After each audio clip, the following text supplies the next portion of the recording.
Ассаламалейкум ардақты ағайын, қымбатты спорт сүйер қауым. Инспорт бағдарламасына қош келдіңіздер. Бүгін студиямыздың қонағы үстел теннисінен Қазақстан ұлттық құрамасының мүшесі, сондай-ақ ислам ынтымақтастық ойындарының жеңімпазы Айдос Кенжеғұлов. Айдос, студиямызға қош келдің. Ассаламалейкум, рахмет үлкен. Айдос, енді жалпы осы үстел теннисінде біраз жылдар болды. Өзің ұлттық құрама мүшесісің, қанша жыл өміріңді осы үстел теннисіне арнап, қазір талай осы еліміздің намысын халықаралық жарыстарда қорғап жүрсің. Енді жалпы осы сұхбатымызды үстел теннисіне келген кезеңден бастасақ. Ол ең басы, ол 2009 жылы келдім. Ең бастапқы енді себебі ол мен ағам болды, Айдар деген. Сөйтіп біздер ауылда туып өстік. Сонда школдың уақытында бізде бір стол тұратын еді. Ол Орал қаласында? Орал қаласы, иә. Бірақ енді туып өскен жеріміз ол Достық деген ауылы, Тасқала ауданы. Сонда школ уақытында бізде бір стол тұратын еді, залдың ішінде. Сөйтіп сол неге барып үнемі ойнайтын едік. Мектепте тек қана үстел теннисі болды, басқа спорт түрлері болған жоқ па? Жоқ, тек сол үстел теннисі болды. Сондықтан да біздер енді амал жоқтан, енді кішкентай болғасын өзіміз енді школдан шығып ойнағымыз келгесін, сөйтіп сол тек үстел теннисін ойнайтын едік. Бірден ұнады ма өзіңе? Несімен қызықтырды? Шынымды айтсам, бірден ұнаған жоқ. Ол тек осы Орал қаласына көшкенде 2009 жылы тек сонда ғана ұнап бастады. Қалаға келгеннен кейін әдейі осы үстел теннисінің үйірмесін тауып алдың ба, әлде кездейсоқ кездесті ме жалпы осы? Негізі сол айтқандай, негізі ол ең бірінші басан Айдар ағам. Ол 2006 жылдары Орал қаласына көшіп келеді. Сол үстел теннисі үйірмесіне баруға ынтасы болғасын. Сол уақытта тек бізде Орал қаласында, профессионалды түрде тек сол Орал қаласында болды. Сөйтіп біздер 2009 жылы Дастан ағамызбен, сөйтіп ата-аналарымызбен, бүкіл отбасымызбен сол Орал қаласына көшеміз. Ол жаз уақыты болады. Сол уақытта енді өзіңіз түсінгендей, ол жаз айы, біздер кішкентай болғасын сыртта ойнай береміз, жүгіріп, футбол ойнаймыз. Ол жасың қаншада ол кезде? Ол уақытта мен 9-да болдым. Сөйтіп бір күні енді сол Айдар ағамыз бір жарыс болады, облыстық, сол Орал қаласында. Сөйтіп бізді Дастан екеумізді ертіп алып кетеді өзімен бірге. Сонда бір тренер Алишер Рахимбоев деген бізді көріп қалады. Негізі біліп жүрді ғой, екі ағасы, екі інішектері бар деп. Сөйтіп бізді де шақырып алады. Өздерінің бір ынталарың болса, келіңіздер, бірге жаттығамыз деп. Сөйтіп өзіміздің мансабымызды бастадық деуге болады. Спорттық жолыңды айтып кетсең осы бала кезіңдегі? Ең бірінші алғашқы жарысым ол сол Орал қаласында болды. Облыстық жарыстар. Әрине, бірінші жарыстарымыз ондай ойдағыдай болмады. Нәтиже бірден бермейді ғой. Бәріне ұтылып, арасында жылап та жүрдік. Сөйтіп енді 2011 жылы бізде чемпионат Қазақстаны болады, кадеттердің арасында. Сөйтіп біздер ең бірінші рет солай басқа қала жаққа шықтық, басқа облысқа. Ол уақытта енді айтқандай бірден нәтиже болмады. Сөйтіп 2012 жылдары, уже біздер 3 жыл болды айналысып жатқанымызға, сол уақытта біздер осы үштікке кіріп бастадық. Оны өзіңмен қатар ағаң Дастан бірге жүрді қасыңда, әлі дейін қазір бірде, сол екеуміз бастадық, сол залға бірге келдік. Содан бері енді әлі де осылай бірге қатысып жүрміз, жарыстарға да осылай ұтып жүрміз деуге болады. Ережеге сәйкес енді болады ғой, жеребеге сәйкес мысалы екеуің қарсылас болып түсіп көрдіңдер ме? Болды. Ол негізі бір 10-12 рет бір-бірімізде ойнадық. Ең бірінші рет сол 2013-14 жылдары ол чемпионат Қазақстаны болды. Қателеспесем, ол біздер полуфиналда кездесіп қалдық. Енді Дастан уақытта менен де қатты болды, тәжірибесі жақсы болды деуге болады. Сөйтіп сол бірінші рет ойнағанда мен ұтылып қалдым. Бірақ басында біздер енді ағайынды болғасын бір-бірімізде ойнай алмаймыз. Бір-бірімізді енді бауыр басып кетеміз. Сөйтіп бар күшіміз салып біздер ойнай алмаймыз. Өзің өскеннен кейін, мектеп бітіргеннен кейін осы үстел теннисін кәсіби айналысам, ұлттық команда ойнасам деген ой қалай келді және командаға қалай келдің? Негізі 2016 жылы мен 11 классы бітіріп жатырдым. Енді өздеріңіз біліп тұрғандай ЕНТ алды.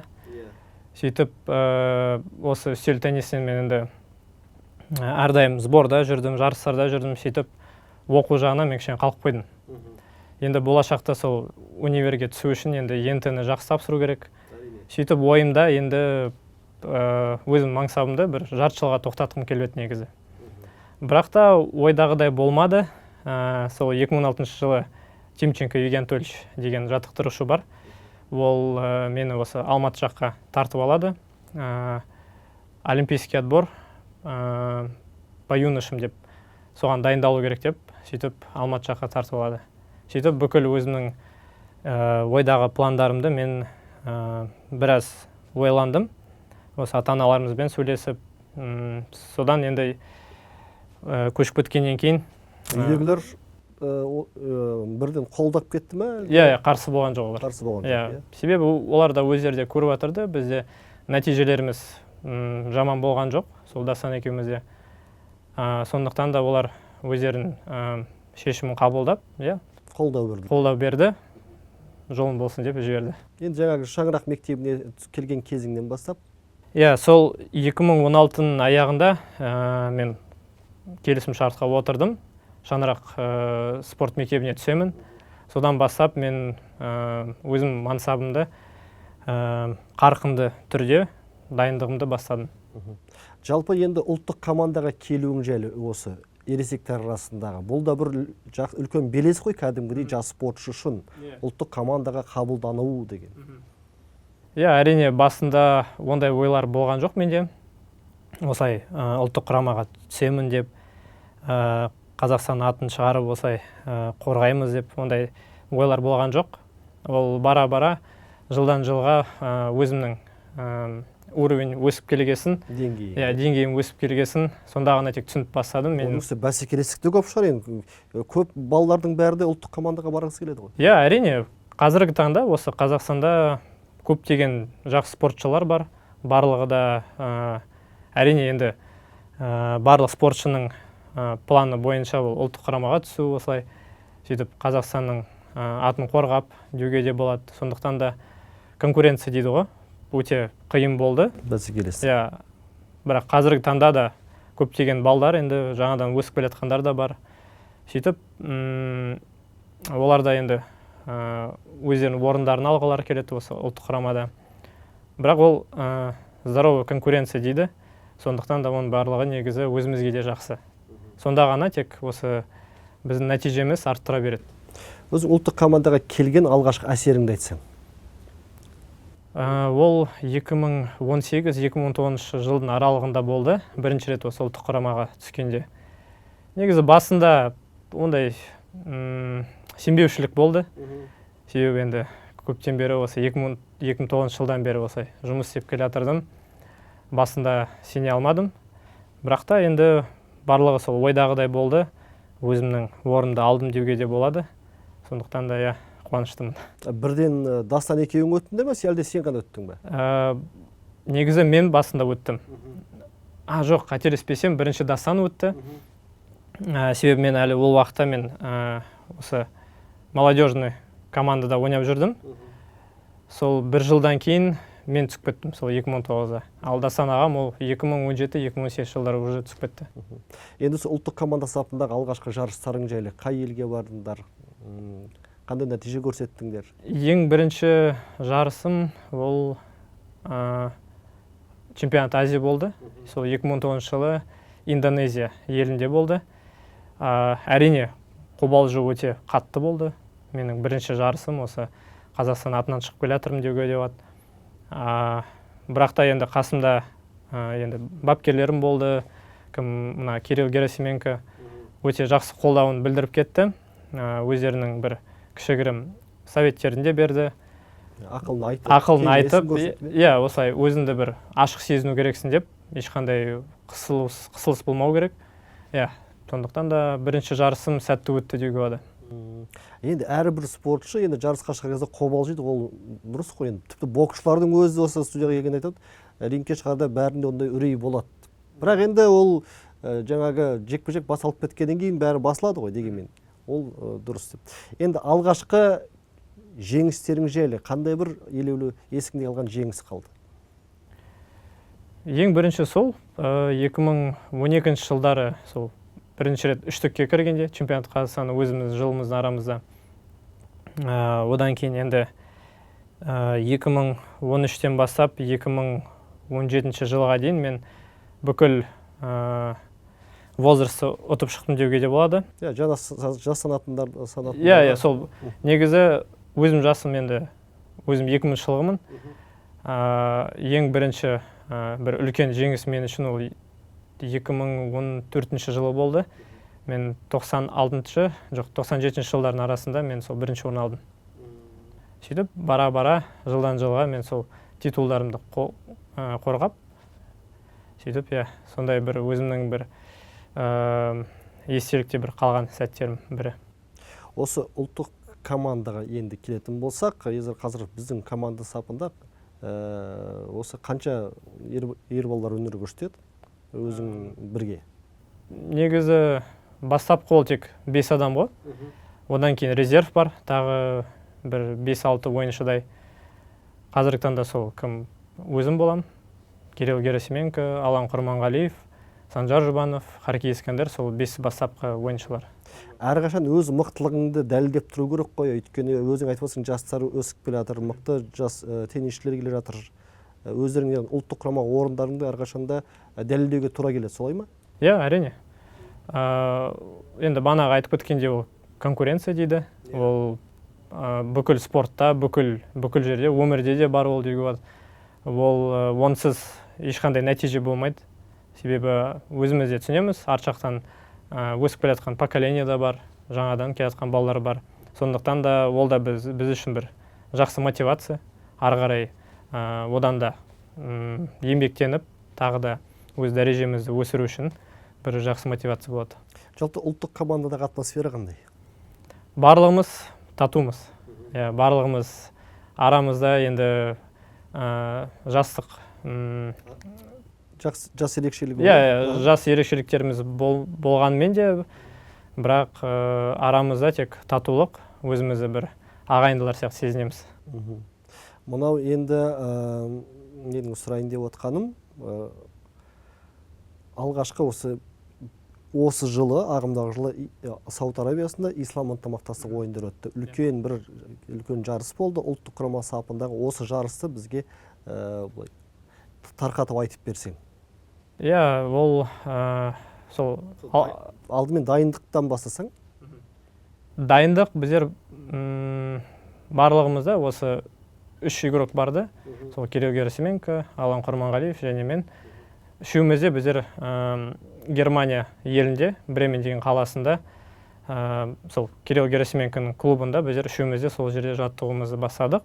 Ол қыркүйек айының аяқтарына қарай 10 күндік сбор болды деуге болады.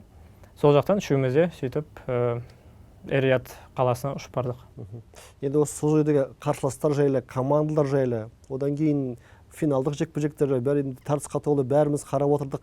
Соны енді сен ішінде ойнағаннан кейін шынайы эмоцияның бәрін білесің ғой, айтып берсең. Біздер енді осы жарысқа фаворит болып бардық, осы Қазақстан елі.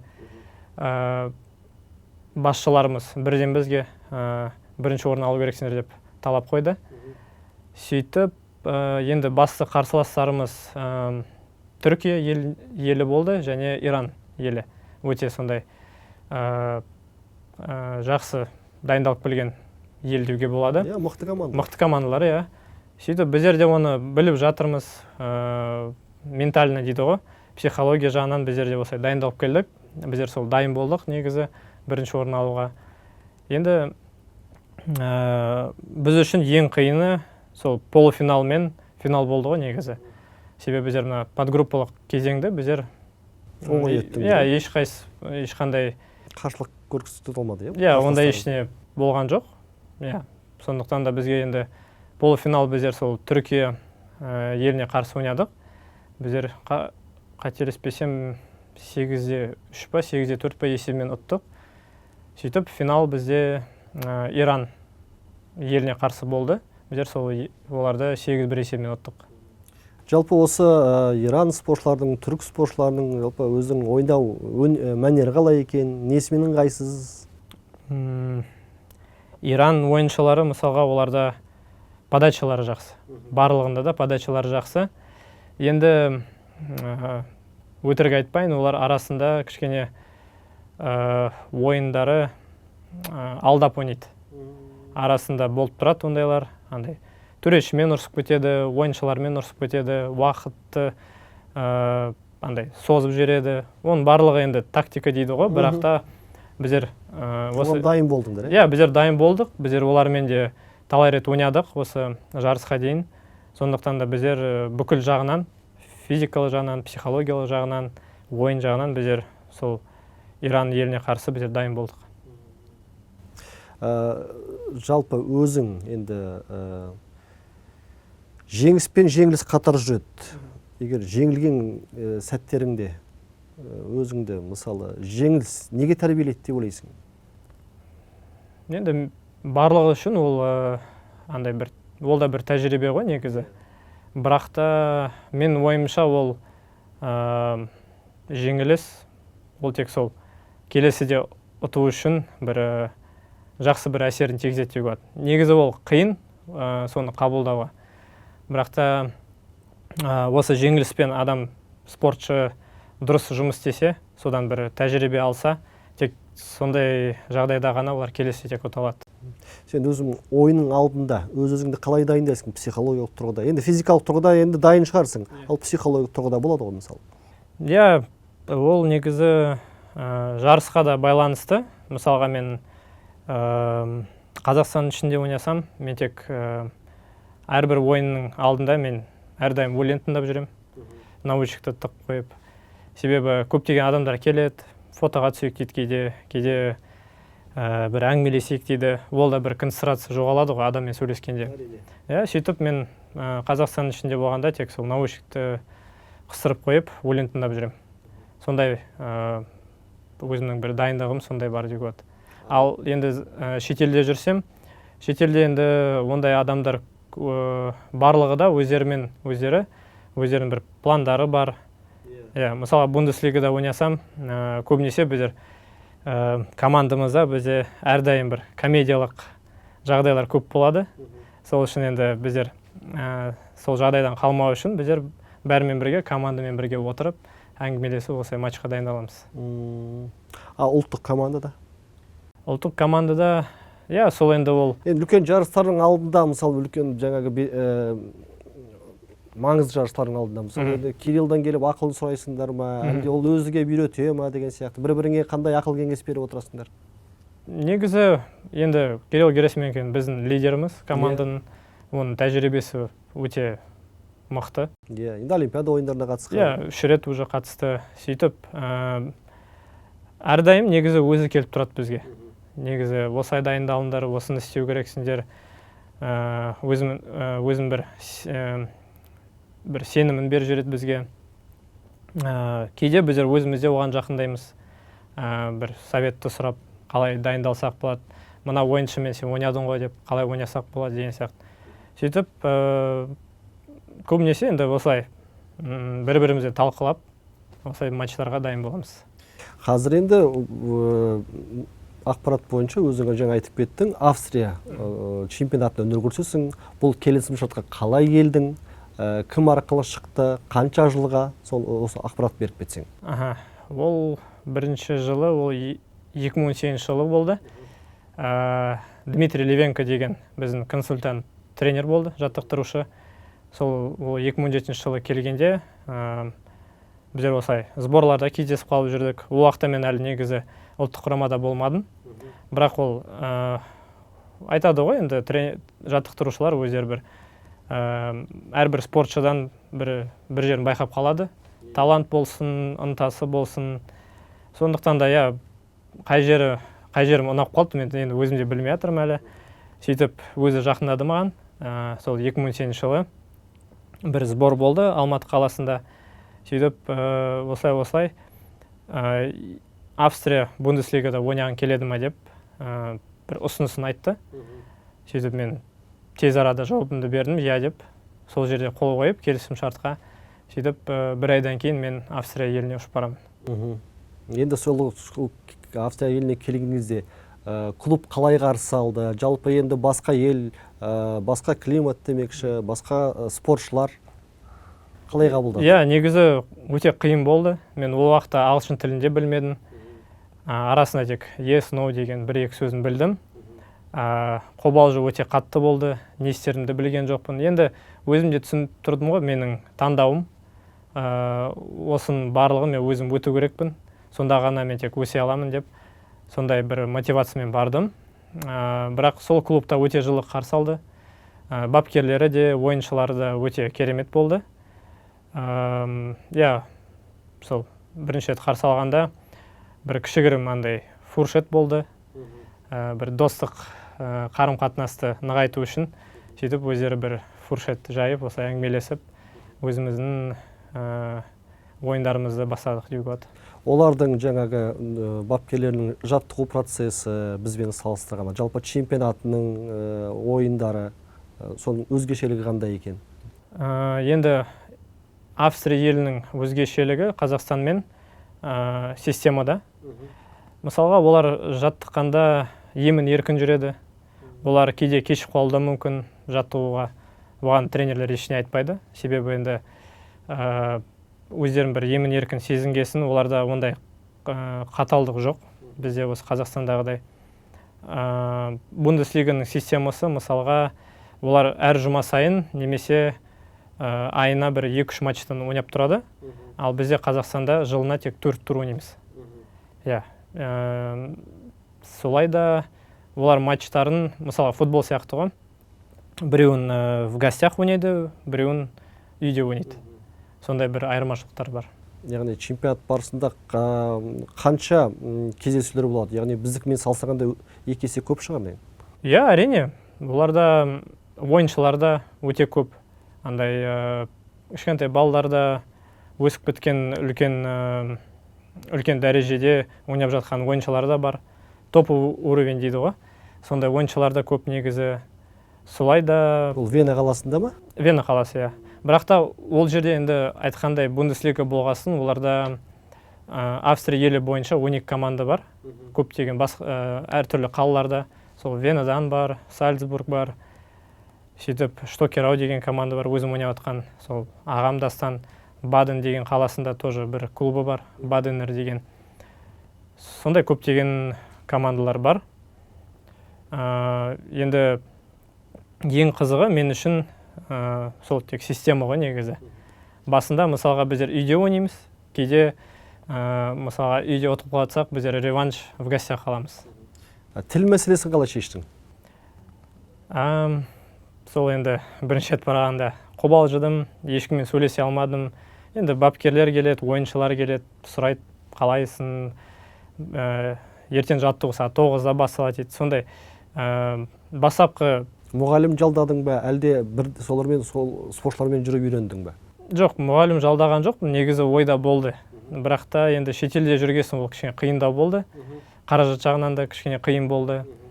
Енді өзім түсінгесін, басқа амал жоқ, өзім оқу керекпін деп. Ол уақытта енді білесіздер ғой, қазірде бар, YouTube-тан бар, интернеттен көп қой қазіргі таңда. Сабақтар. Иә, сабақтар көп. Сөйтіп, әрбір тренировкадан келіп, өзім сол сағат 8-9-дар кешке қарай келемін. Дәптерімді ашып, YouTube-ты қосып, осылай жайлап өзім үйреніп, сондай мақсат қойдым. Қанша уақыт үйреніп кеттің ағылшын тілін? 1 жылда. Бір жылда, иә. Еркін сөйлеп кеттің? Иә, еркін сөйлеп кеттім. Бірақ айтқанда енді одан да тез үйренуге болатын еді, қасымда бір мұғалім болса. Бірақ жалғыз үйренгесін кішкене қиындау болды. Және де қобалжу көп болды. Андай барьер дейді ғой, языковой. Сондай болғасын енді кішкене ұзаққа созылып кетті. Еуропалық өмірге бірден үйреніп кеттің бе? Иә, мен үшін ондай қиын болған жоқ. Себебі өздерінің бір тамақтары да бар, бізге ұқсасын. Иә, бізге ұқсас негізі. Бастапқысы сол ғой, тауық еті, картошка дейді. Жылқының еті жоқ шығар. Жылқының еті жоқ, иә. Сол ең қызығы, біріншіне барғанда басында қарным аш жүрді. Енді өздеріңіз білгендей, андай шошқа еті көп оларда. Енді мен жемегесін, кішкене арасында болды, аш жүретінім. Сөйтіп келесіде барғанда мен өзімен бірге қаз алып кетем, неге багажға салып, сөйтіп сондай бір амалдарын таптым деуге болады. Олар енді жылқының етін жемейді ғой? Жемейді. Олар негізі шошып кетті, мен мынау жылқының еті ғой деп көрсетіп жатқанда. Қасымдағы ойыншылар, достарым сол, мына жылқыны қалай жейсіздер деп кішкене таңғалып қалды. Мен оларға айтамын, енді сендер шошқаны жейсіңдер ғой. Сол сияқты біз де жейміз деп. Жалпы о жақтағы бос уақытыңды қалай өткіздің мысалы енді? Бос уақытта мен көбінесе сол ағылшын тілін оқыдым. Енді достарым көп болмағасын қала жаққа көп шыға алмайтын едім. Енді өзім үшін арасында шығып тұрдым. Кішкене қала көрейін, кішкене фотоға түсіп, үй жаққа жіберейін деген сияқты.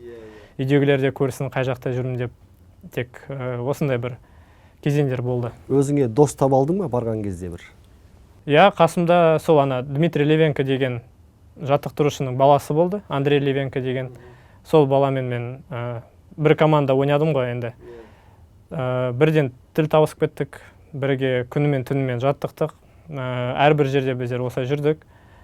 Сондықтан да, иә, ең бірінші досым сол Андрей Левенко деп болады. Ол жерде жатақхана жаттыңдар ма, әлде қонақ үйде жаттыңдар ма? Қалай оның? Қонақ үй. Қонақ үйде, иә.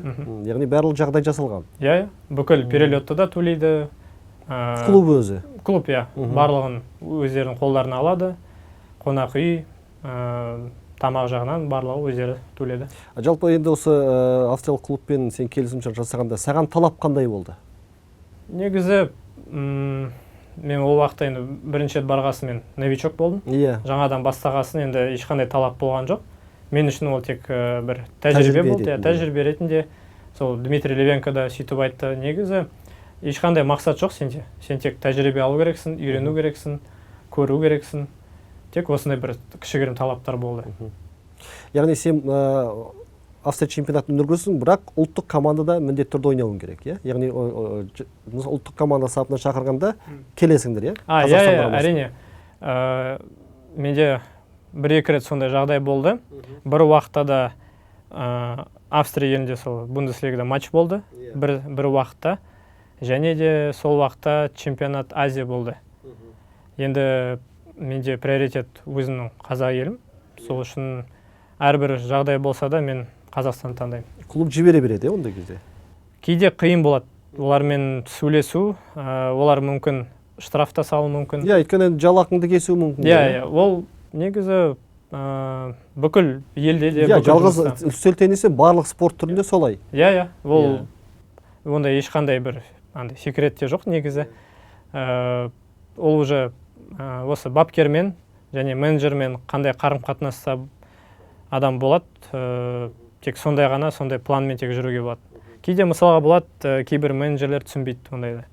Иә, сен біздің жерге келдің, сен ойнау керексің, біздер саған ақша төлейміз, жалақы төлейміз, неге сен басқа планмен басқа жаққа кетіп қаласың деп, сондай да болды негізі. Әрине болады. Жалпы осы Австрия чемпионаты кезінде сенің командаңдыр чемпион болдыңдар, иә? Осы чемпиондыққа қалай келдіңдер, соны айтып берсең мен. Бұл жетістік қой енді. Иә, әрине. Ең бірінші рет біздер 2021 жылы осы Баден командасымен біздер үшінші орын алдық. Австрия кубогында ол енді мен үшін бір шетелдің бір жақсы бір нәтижесі болды. Ол да бір сондай бір өзімнің мансабыма өте маңызды бір нәтиже болды. Одан кейін енді мен келісім шартымды тоқтаттым. Сол үшінші орын алғаннан кейін бір жылдай мен тек Қазақстанда болдым. Себебі басқа елдерден, басқа нелерден мен өзімнің бір ұнаған клубымды таба алмадым. Сондықтан да мен тек Қазақстанда жүрдім осылай. Сөйтіп 2023 пен 24 аралығында Дастан ағам сол командаға түседі. Ол өзінің бір сборға барғанда сондағы менеджерлер оны көріп қалады. Сөйтіп оған да бір келісім шартпен осылай қолдарын қойды. Ал мен 2024 жылы Штокерау командасы сол келісім шартты маған жібереді, сол менеджерлері. Сөйтіп біздер бірінші жылда Австрия кубогын ұтып аламыз. Қанша жылға берді келісім шарт? Бір жылға ма? Бір жылға. Бір жылға. Иә, бірақ қазір мен уже 2 сезонды бітірдім сол командаға Штокерау дегенге. Ала қаласа 3 сезонымды сол командаға бастаймын. Мына енді жаңағы чемпиондық жайлы айтып кетейік. Иә, мен сол айтқандай ол 2024 жылы болды. Басында ондай ойлар бізде болған жоқ. Біздер осы Австрия кубогын жеңіп аламыз деген сияқты айтқандай бізде көбінесе сол тәжірибе үшін ойнап келе жатырдық қой. Бірақ командамыз өте қатты болды. Қасымда сол Египтен болды, Халида Сар деген, сосын өздерінің бір ойыншылары болды, Австрия елінің Дэвид Сердароглу дейтін. Солармен бірге өзіміздің енді жаңадан таңысып атқасын енді кішкене басында қиын болады ғой, бір-бірімізді білуге. Сөйтіп бір ай, 2 ай өткеннен кейін бір-бірімізді түсініп бастадық. Сөйтіп бізде командалық бір андай связь дейді ғой. Қарым-қатынас осылай пайда болып, өзімізді бір жақсы сезімде болдық. Сөйтіп өзімізде түсініп бастадық, негізі біздер осы Австрия кубогын ұта аламыз деп. Сондай мақсат. Сенім пайда болды. Иә, сенім пайда болды осы командалық. Сөйтіп өз-өзімізге бір мақсат қойдық.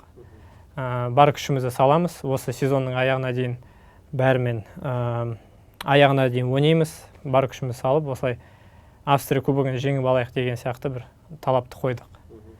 Сөйтіп 2025 жылдың басында сол мартқа қарай сезон аяқталып жатырды. Біздер сол финалға өттік Австрия кубогында.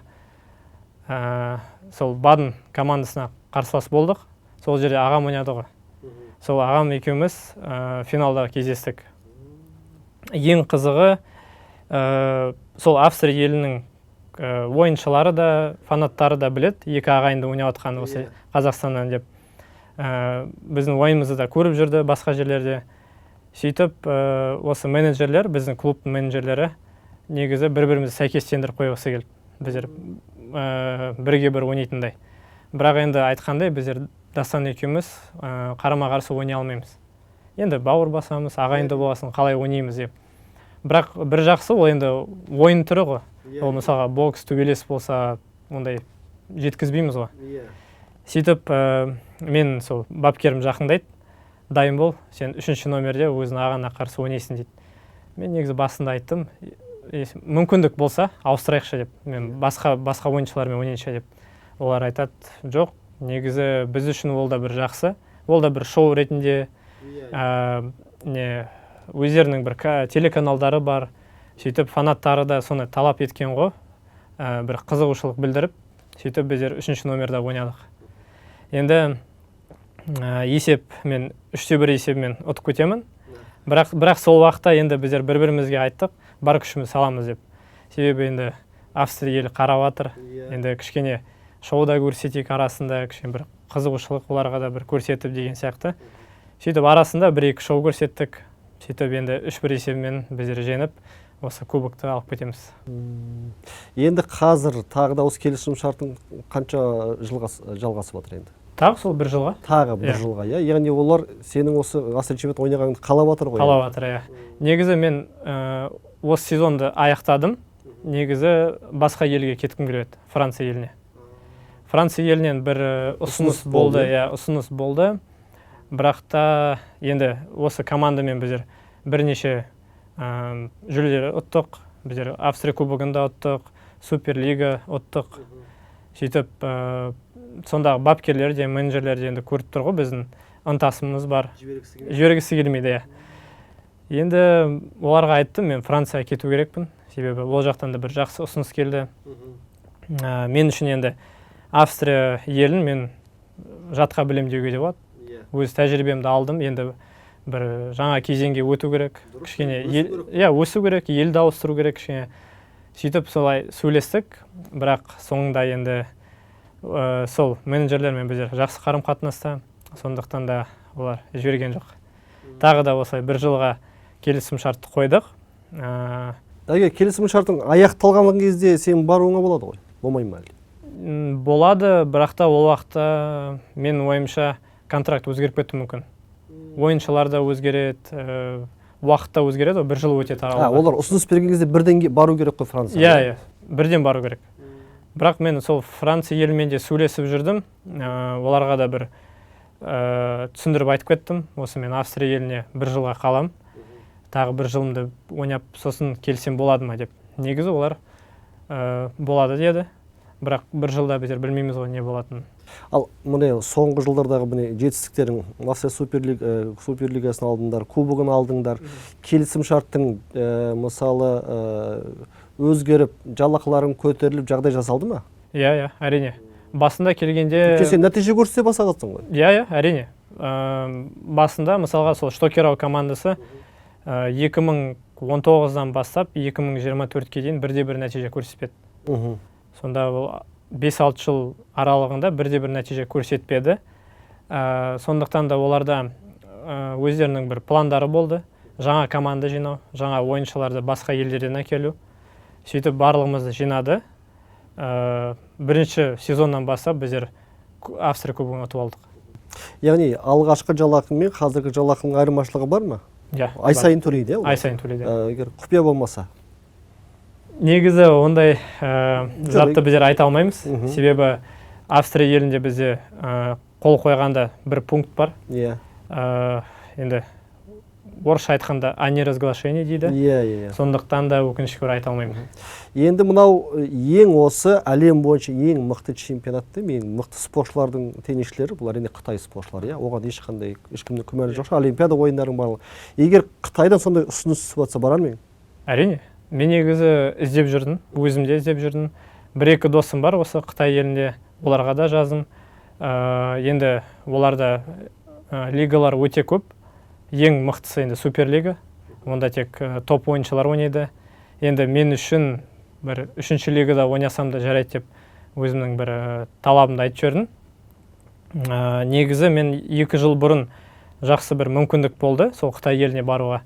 Бірақ енді айтып кеткендей мен сол Австрия елімен келісімшартқа отырғасын мен Қытайға бара алмадым. Негізі болашақта егер ондай мүмкіндік болуы мүмкін ғой? Әрине, иә. Енді уақыт көрсетеді. Қытайға түсу үшін негізі тәжірибемді әлі де нығайту керек. Соны енді уақыт көрсетеді деуге де болады. Мынау Австрия чемпионатындағы өзің ойының өзің үшіне өте пайдалы болды, шебердің ішіңде болуға көп нәрсе үйренген шығарсың. Иә, әрине. Мен үшін енді айтқандай, сол 2018 жылы кеткенде сол Левенко Дмитрийға да рахметімді айтам. Негізі ол кісі болмаса енді қазіргі таңда білмеймін қайда болар едім. Сол уақытта дұрыс шешім қабылдадым деуге де болады. Әрине өзінің қиыншылықтары болды. Көптеген сол сезон уақыттарында менде травмалар да болды. Ақша болмаған кездерде, тамақ болмаған кездерде болды. Енді соның бәрін өтіп, қазіргі таңда ол керек қой. Ол керек, иә. Әрине, шыңдаласың ғой. Иә. Ол тек ойын жағынан нығайтпайды, ол психология жағынан да нығайтады адамды. Кішкене қаттырақ болады адам, спортшы ретінде де.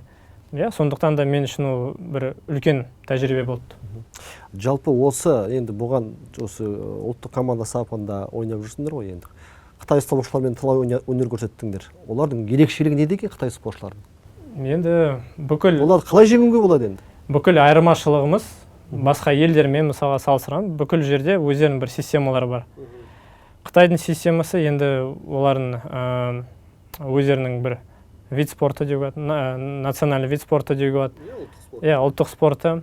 Сондықтан да оларда кішкентайынан бастап, сол 5-6 жастан бастап дұрыс техника қояды, дұрыс спаррингтары бар, дұрыс физикалық жаттығулар да бар. Одан кейін қатысушы да көп қой оның үстіне. Иә, бәсекелестік үлкен. Иә, өте көп. Сондықтан да оларда ойыншылар жылдан жылға осылай өсе береді. Және де енді бүкіл кезеңіміз бар ғой, енді кадет дейді, юниор дейді. Бүкіл сол кезеңдерін оларда өте жақсы дайындық жүргізеді, және де дұрыс дайындық жүргізеді. Сондықтан да олар осы үлкендердің арасына келгенде бір жақсы қалыптасқан бір спортшы болып келеді. сондықтан да осындай нәтижелер барды. Өйткені қараймын енді сенің ойындарыңды көріп жүрміз, Қытай спортшыларының ойындарын көреміз. Жылдамдықтарың кем емес. Подачаларың да жақсы, қорғаныстарың да жақсы, шабуылдарың да жақсы. Бірақ қарасаң деңгейлерің бірдей, бірақ от Қытай спортшыларына түскенде көп спортшылар басқа командалар, тек Қазақстан емес, басқа командалар ұтылып қалады. Шыдамды ма, әлде бір олардың бір құпия соққылары бар ма? Негізі сол бана айтқандай, барлығы сол тек качествода. Сапасы, барлық олардың элементтері, подача дедіңіз бана, сол соққылары өте жақсы деңгейде. Бір ударды олар, білмеймін, жылдап тек осы отрабатывать етеді. Сондықтан да біз үшін негізі сырт жағынан қарасақ, біздер айырмашылық ондай қатты жоқ. Ондай қатты жоқ, бірақ ойын жағдайына келгенде олар тек осы качествоның арқасында ұтып кетеді. Олар білет қалай сол качествоға жеткізу керек екен. Біздің ұлттық команда сапында кезінде Қытайдан кеңесші бапкер келді емес па? Болды. От соның жұмысы жайлы айтып бер, не әкелді, не үйретті? Оның аты, сол бапкердің аты Сюнтау. Ол 2022 жылы келді. Өкінішке орай біздер олармен тек бір жарты жылдай жұмыс істедік. Ары қарай не болғанын өзіміз де білмедік. Бірақ келген уақытта ол бірден біздің проблемаларымыз көріп, қай жерден қателіктер кетіп жатыр. Соны бірден айтып, соны біздер дұрыстауға, жұмысқа кірістік деуге болады. Бірақ та оның тағы бір көрген нәрсесі ол бана сол айтып кеткен качество. Бізде осы Қытай ойыншылармен салыстырғанда бізде качество жетіспейді. Соның кесірінен Қытай бізде қазір бірінші номерде тұрған ел.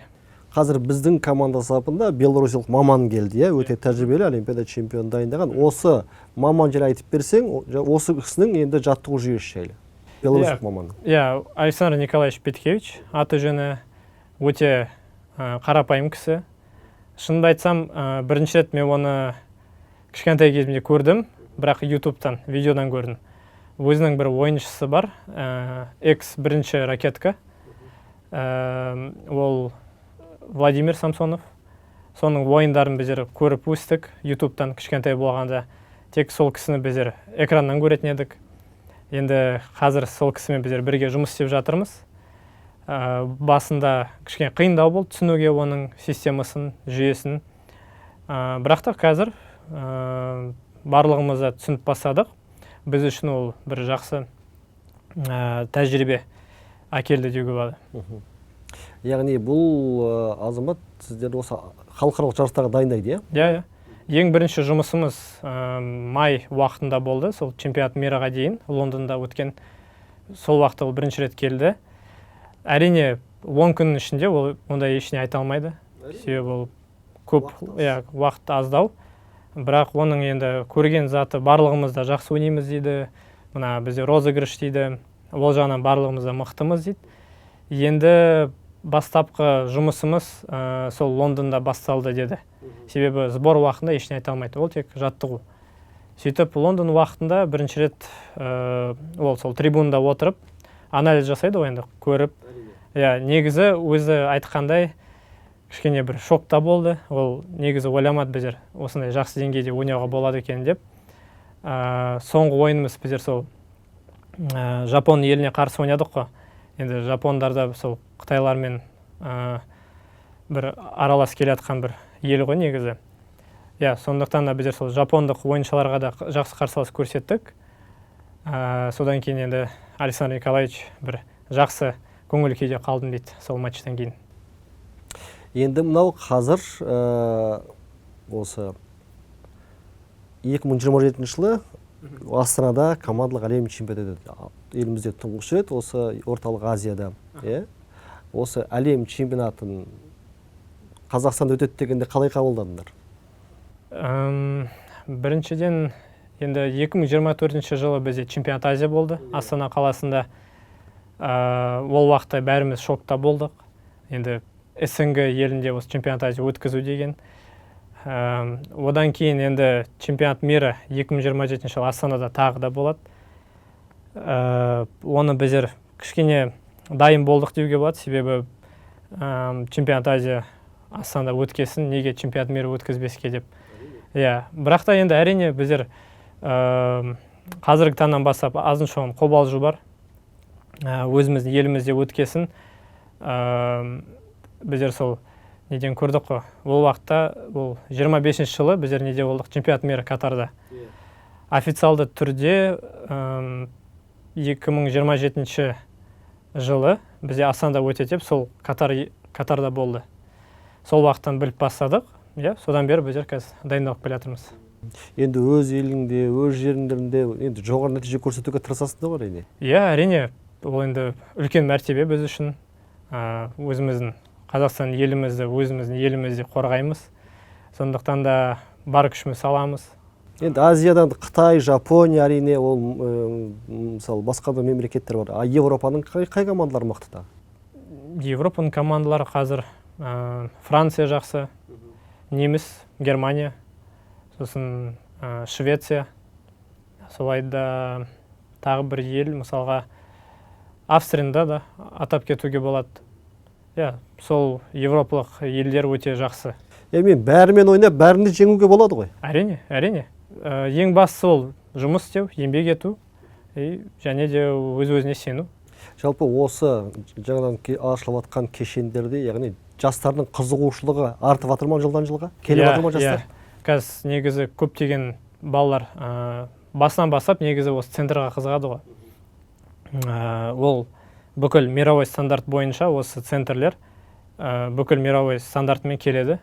Сондықтан да енді әрбір ата-ана үшін мен ойымша енді өздерінің балаларын бір жақсы спортқа беруге, жақсы центрларда жаттықсын деп сондай оймен береді ғой басында. Сондықтан да менің ойымша енді осы центрлер бір жақсы үлгі. Себебі қазір енді мөлшерін айта алмаймын, бірақ шынымен де көптеген балалар келіп жатыр, кішкентай балалар өте көп. Бүкіл осы облыстар бойынша оны біздер чемпионат Қазақстанда да байқаймыз. Ойыншылар өте көп болып кетті. Соның арасында негізі сол кішкентай балалар ғой. Енді осы өзіңнің алдағы осы жоспарларыңмен бөліссең, қандай мақсат қойып отырсың өзің үшін енді? Енді бастапқы өзімнің бір мақсатым енді олимпиадаға түсу ғой негізі. Бүкіл спортшының мақсаты. Енді план бойынша бізде қазір осы сбордан кейін кішігірім демалыс болады. Одан кейін келесі сезонымыз осы июльдің аяғында басталады. Алда азиаттық ойындар болады. Сосын чемпионат Азия болады. Сол 2027 жылы бізде чемпионат мира өтеді Астана қаласында. Осының барлық жарыстарға кезең бойынша осылай дайындалып, жақсы формада болуға. Енді спортшының мансабы ұзақ емес, түсінікті. Егер кейін спорттық мансабын аяқтағаннан кейін өзіңді осы үстел теннисінде қалам деп есептейсің бе, әлде басқа бір мамандыққа ауысам деп ойлайсың? Негізі қазіргі таңда қиын айту.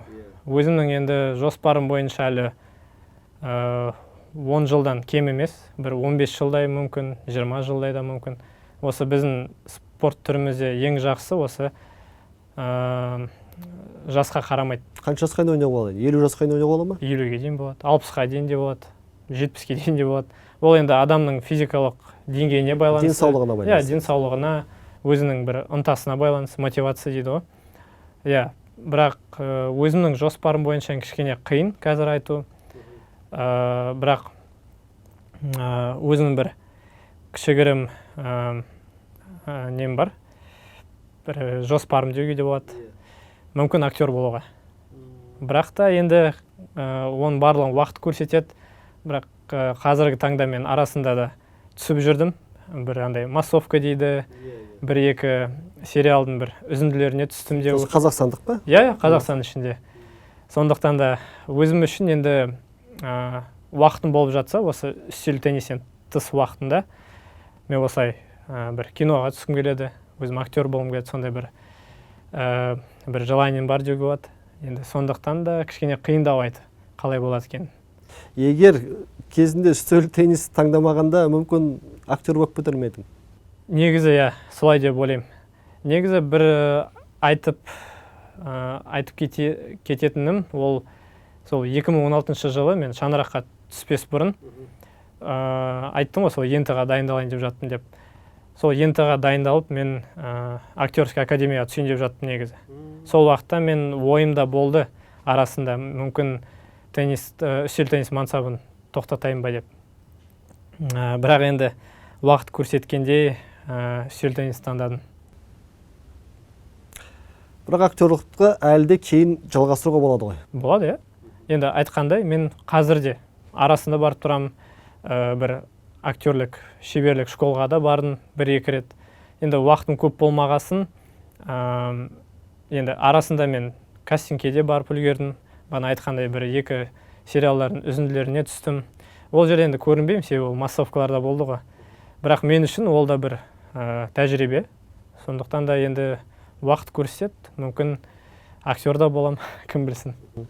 Жалпы осы елімізде енді қазір демалысыңды қалай өткізесің? Біріншіден енді үй жаққа барым, туған еліме, енді Оралға. Ата-аналарым қасында болам, кішкене сағынышты басып. Енді ата-аналарға да көмек керек.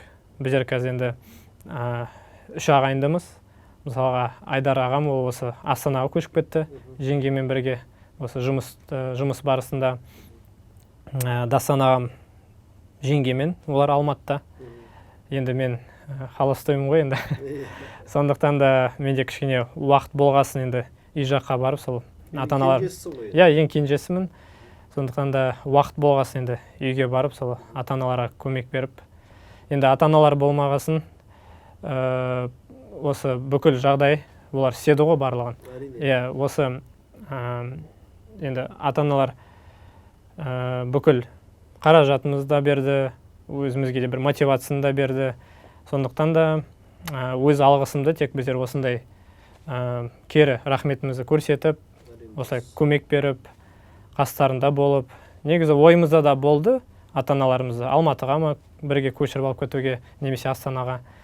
Бірақ енді ол енді өзіңізде түсінесіз, қиын. Қаланы ауыстыру деген. Сондықтан да өте қиын. Өте қиын. Сондықтан да ата-аналарымыз енді Оралда. Сол үшін енді бастапқы менің мақсатым енді үй жаққа барып сол көмек беру ғой ата-аналарыма, сағынышымды басып. Енді мынау жасың 26-ға келіпті, өзің енді отбасын құру ойлаған жоқсың ба? Әрине, ойда бар, бірақ та енді осындай мақсатпен жүргесің кішкене қиындау, уақытта жоқ, көп жүретін. Арасында енді болды, отношение дейді ғой енді. Бірақ ең бастапқы сол проблема, мен жарысқа кетіп қаламыз, сборға кетіп қаламыз. Шетелде жүресің? Шетелде жүрем, Енді болашақта енді табылады деп ойлаймын. Сол үшін көре жатармыз, қалай болады. Айдос, міне уақыт тауып келіп, біраз сұрақтарға жауап бердің, біраз нәрсе білдік. Енді үлкен рахмет әрине саған. Енді алдағы мынау жарыстарға барған кезде әрқашанда енді сәтімен болсын, елімізде өтетін, сондай-ақ мына қазіргі жатқан Азия кешенді, Азия ойындары келе жатыр. Сол жарыста Қазақстан құрамасы тек биіктерден көріне берсін. Әрқашанда жеңіс тұғырынан көріне бер. Рахмет үлкен, осылай шақырып жатсыздар. Атамекен бизнес, баршаңызға рахмет. Өте жақсы подкаст болды. Енді болашақта тағы кездесейік осылай. Сондықтан да тағы да рахмет. Жақсы. Қымбатты көрермендер, осымен біздің бағдарламамыз аяқталды. Өмірде болсын, спортта болсын, жеңістеріміз көп болсын.